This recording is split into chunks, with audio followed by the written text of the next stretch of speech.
In 1853, a pair of brothers named James and Henry Wilson were part of a prospecting group in the gold rush town of Jacksonville, Oregon. One of the prospectors was killed by Native Americans during a raid, forcing the brothers to move camp.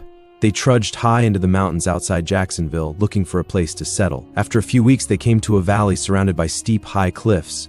They built a cabin and dug in for the long haul. Soon, the Wilson boys discovered gold nuggets in a tiny creek bed. They thought they hit it big with the find, but they were still worried about Indian raiders. As they came upon even more gold, they started hoarding it in the makeshift cabin. They dug a deep hole inside the floor, lined it with rocks, stashed all their gold, and reburied the loot. By then, it was time to go back to civilization and alert others. There was just one problem. The Native Americans were still looking to forcibly remove the brothers from their land. Before James and Henry could go back down the mountain, Henry was killed. James managed to escape, and he eventually made his way into California. However, he was very sick by that point.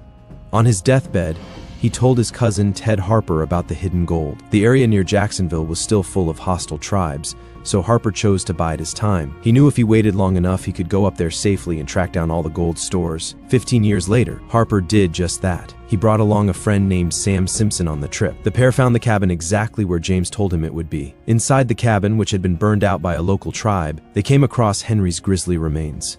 But before they could dig for the gold down below, tragedy struck once more. Harper slipped while holding his gun and accidentally shot himself. He died instantly, leaving a now shaken Simpson alone in the wilderness. Simpson was too distraught to dig, and he went home without ever finding the treasure. But the mystery doesn't even end there. A few months after Harper and Simpson's ill-fated treasure trip, another group of men tried to find the hidden stash. They couldn't relocate the cabin during their trip into the wilderness, but they did find something else: Crater Lake.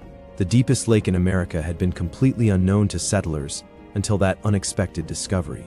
Today, it's one of Oregon's most unique and beautiful tourist destinations, and it was found because of the unsuccessful efforts of 3 different groups of gold hounds. All that treasure is still said to be out there too.